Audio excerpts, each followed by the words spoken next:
विजय तिलक, विजय तिलक, विजय तिलक, विजय तिलक, विजय तिलक, विजय। नमस्कार, बहुत स्वागत है आप सभी का। आप देख रहे हैं विजय तिलक। उत्तर प्रदेश में भारतीय जनता पार्टी का विजय तिलक हो चुका है, लेकिन इस विजय तिलक के बाद, जनता के मैंडेट के बाद, आज दिल्ली में एक बड़ी बैठक भी बुलाई गई है। उससे पहले आपको एक बड़ी जानकारी दे दे। बसपा सुप्रीमो मायावती आज प्रेस कॉन्फ्रेंस करने वाली हैं। सुबह 10:30 बजे का समय बताया जा रहा है जब मायावती प्रेस कॉन्फ्रेंस को संबोधित करेंगे। यूपी में मायावती की पार्टी यानी कि बीएसपी को केवल एक सीट मिली है। उस बीच में जानकारी यह है कि 10:30 बजे मीडिया से मुखातिब होंगी मायावती। और यूपी में मायावती की पार्टी बीएसपी को केवल एक सीट मिली है। और अब देखिए, मायावती मीडिया को संबोधित करने वाली है। 10:30 बजे प्रेस कॉन्फ्रेंस करेंगी। देखना होगा किस हार पर किस तरीके से वो डिफेंड करती हैं, जनता से क्या कहती हैं। सुबह 10:30 बजे का समय प्रेस कॉन्फ्रेंस के लिए तय किया गया है। यूपी में मायावती की पार्टी को करारी हार का सामना करना पड़ा है, केवल एक सीट पार्टी के खाते में। और ऐसे में इस बड़ी हार पर मायावती क्या कुछ बातें कहेंगे, इस पर सबका फोकस होगा। 10:30 बजे मायावती प्रेस कॉन्फ्रेंस करेंगे।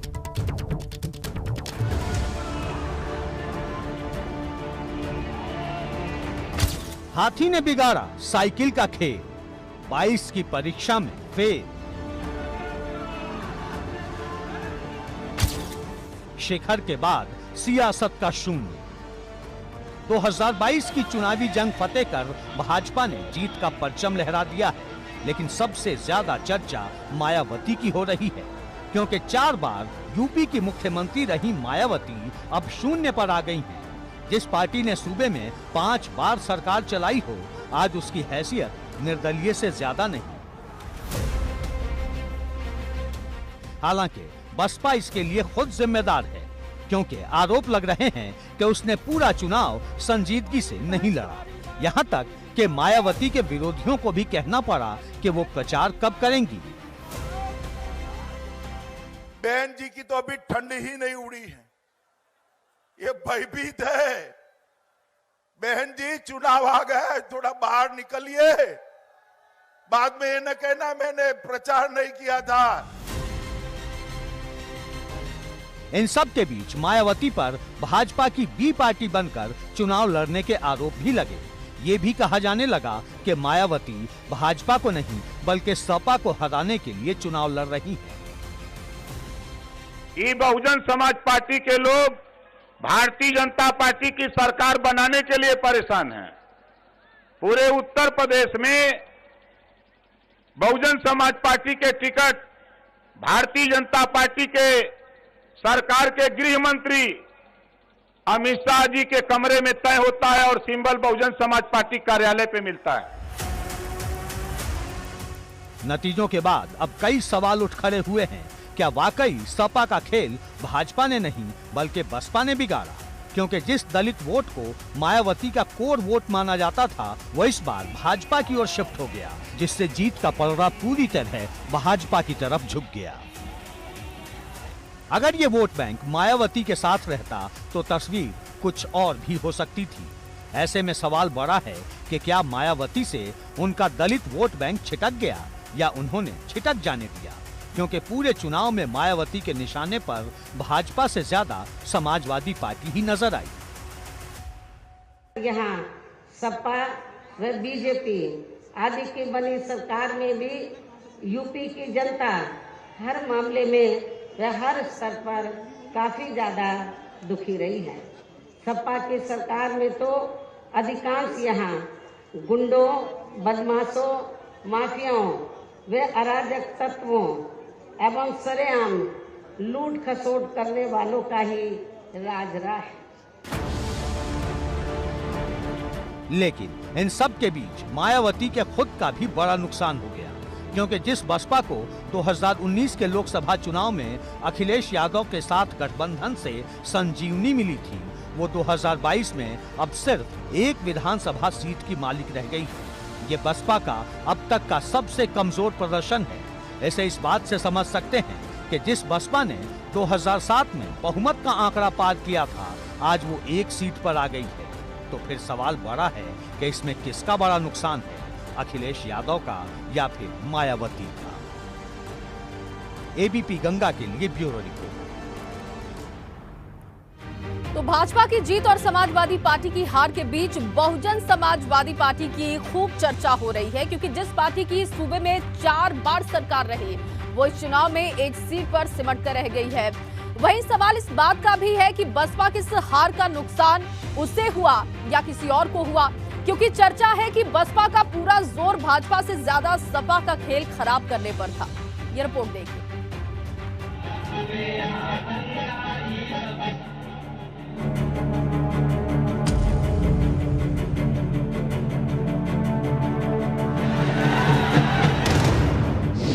भाजपा की प्रचंड जीत, पार्टी ने बनाई नई रीत।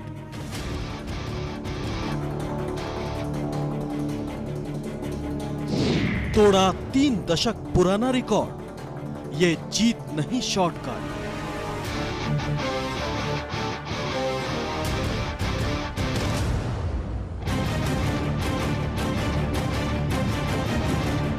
योगी की इस मुस्कान के पीछे 5 साल की कड़ी मेहनत है। गुलाल से रंगे चेहरे के बीच उभरती खुशी जीत का उत्साह दिखाती है। ये जोश बताता है कि इन्होंने 3 दशक पुरानी मिथ्या को कैसे तोड़ दिया। अब एक बार फिर से यूपी में कमल खिला है, तो इस मैजिकल जीत में उन सहयोगियों का योगदान भी कम नहीं, जिनकी बदौलत बेहद मुश्किल चुनौती वाली ये बाजी आसान हो गई। इस फेहरिस्त में संजय निषाद की निषाद पार्टी और अनुप्रिया पटेल की अपना दल एस का किरदार अहम है, जिन्होंने भाजपा के साथ कंधे से कंधा मिलाकर ये चुनाव लड़ा। दोनों पार्टियों को एहसास था कि योगी ने 5 साल तक अपना 100% दिया है, लिहाजा भाजपा के इंजन के साथ उन्होंने भी अपनी बोगी जोड़ना बेहतर समझा और त्रिमूर्ति की ताकत ने दिखा दिया कि उनकी एकता में कितना बल है। अपना दल एस और निषाद पार्टी दोनों का पूर्वांचल में खासा जनाधार है और कहते भी हैं कि पूर्वांचल की जीत लखनऊ का रास्ता आसान कर देती है। जरा इन दोनों पार्टियों का समीकरण समझिए। 4 अप्रैल 2019 को प्रवीण निषाद ने भाजपा से गठबंधन किया। पूर्वांचल में निषाद समुदाय की अच्छी खासी आबादी है। निषाद, केवट, मल्लाह, बेलदार और बिंद बिरादरियों में इनका अच्छा खासा असर माना जाता है। गोरखपुर, देवरिया, महाराजगंज, कुशीनगर, भदोही, जौनपुर और वाराणसी में इन जातियों का खासा जनाधार है। इसी तरह अगर बात अपना दल की करें तो अनुप्रिया पटेल 2017 से ही भाजपा की सहयोगी रही हैं। कुर्मी मतदाताओं के बीच उनकी अच्छी पकड़ बताई जाती है। मिर्जापुर, प्रतापगढ़, गाजीपुर, चंदौली जैसे इलाकों में इनका खासा जनाधार है। अब इस चुनाव में इन दोनों पार्टियों के दबदबे वाली ज्यादातर सीटों पर गठबंधन की जीत हुई है। पूर्वांचल में कुल 130 सीटें हैं, जिनमें से 75 से ज्यादा सीटों पर भाजपा गठबंधन ने कब्जा जमाया है, जबकि 2017 में गठबंधन को यहां 100 सीटें हासिल हुई थी। दरअसल राजभर की पार्टी सुभाषपा से गठबंधन कर अखिलेश यादव ने पूर्वांचल में भाजपा के लिए मुश्किलें बढ़ा दी थी, लेकिन निषाद पार्टी और अपना दल एस से गठबंधन की बदौलत यहां भाजपा की जीत की राह आसान हो गई। Bureau report, ABP Ganga.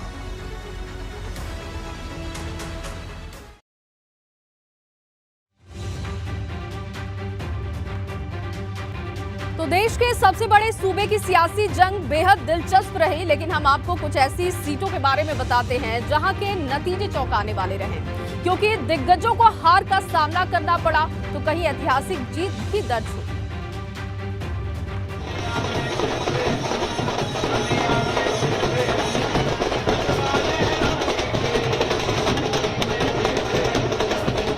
Uttar Pradesh की चुनावी जंग जितनी जबरदस्त रही, उतने नतीजे भी दिलचस्प रहे। कहीं सूबे की रणभूमि में हुंकार भरने वाले सियासी सूरमाओं को शिकस्त का सामना करना पड़ा, तो कहीं प्रचंड विजय भी दर्ज की गई।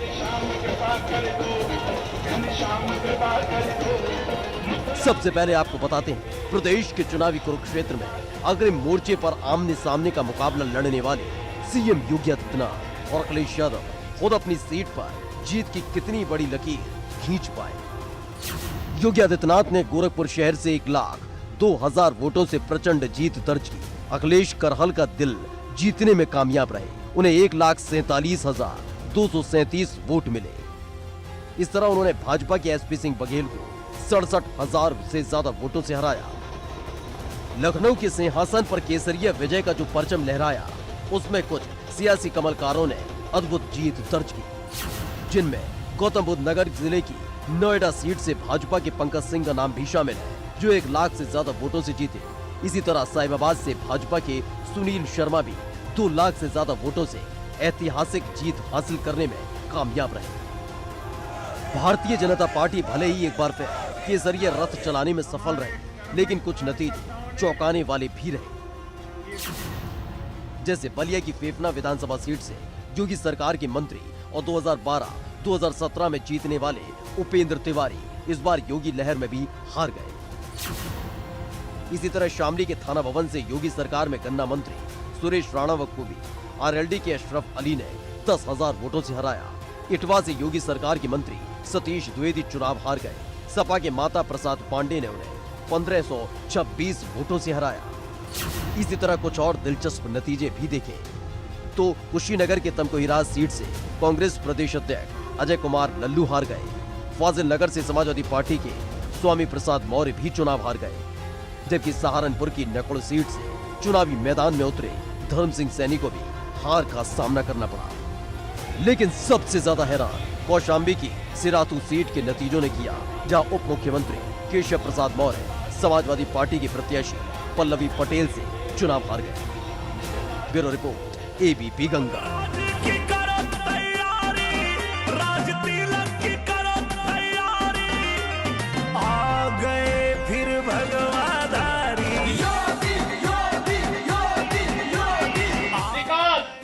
सुशासन के मुद्दे पर भारतीय जनता पार्टी को जो प्रचंड बहुमत जनता जनार्दन ने दिया है, आ चुके हैं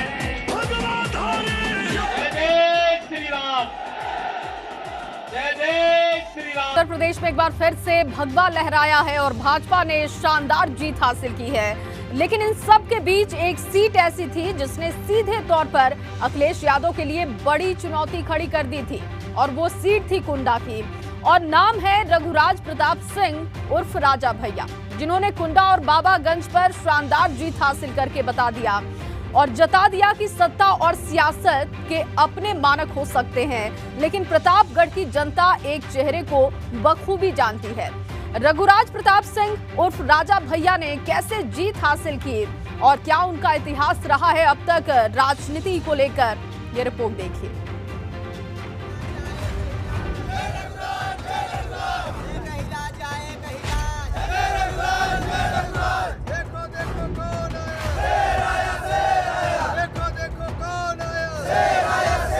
यहाँ पर जो लगातार जीत रहे हैं उनके लिए कुंडी लगाओगे कि नहीं लगाओगे? ऐसी कुंडी लगाना कि दोबारा कुंडी न खोल पाए। जब एक नेताजी ने कहा कि सर कुंडा में कुंडी लगा देंगे या कुंडा को कुंडी बना देंगे, हमके धरती पे अभी कोई माई का लाभ पैदा नहीं होता।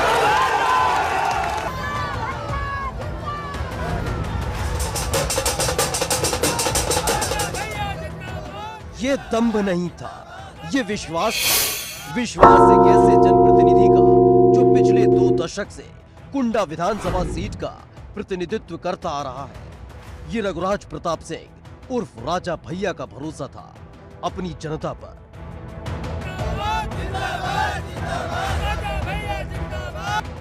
दरअसल कुंडा से निर्दलीय प्रत्याशी से लेकर समाजवादी पार्टी की टिकट पर लड़ने वाले राजा भैया को हमेशा जनता ने उनका चेहरा देखकर जिताया। इस बार भी कुछ ऐसा ही हुआ, जब अपनी नई नवेली पार्टी के तले रघुराज प्रताप सिंह उर्फ राजा भैया चुनावी मैदान में जो जिस भाषा में समझे, फिर उसमें से कुछ लोग सरकार हमको एक गलत फहमी दूर कर दे, सरकार न बनत यह न बने दे।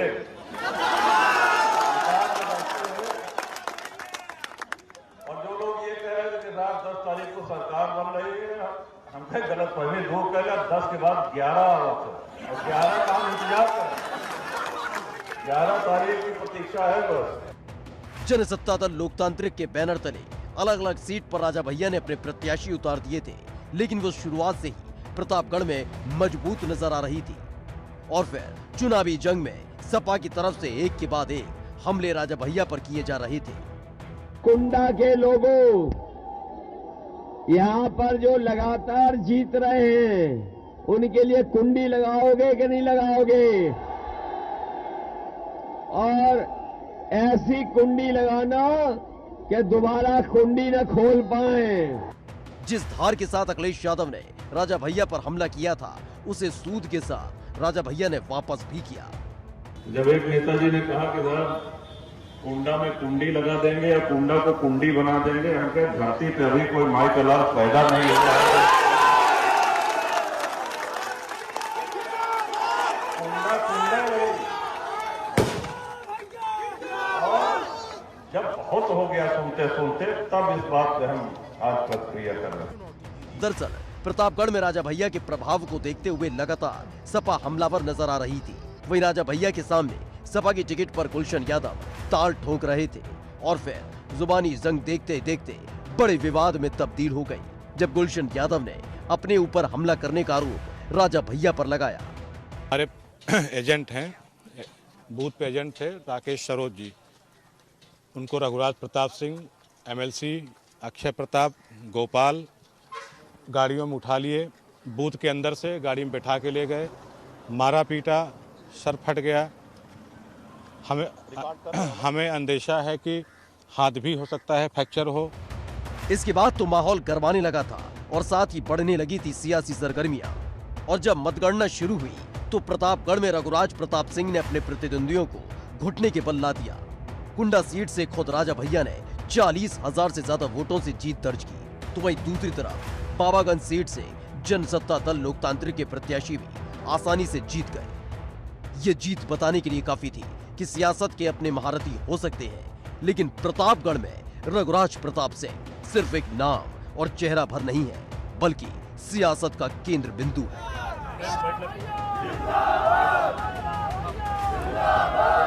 Bureau report, ABP Ganga.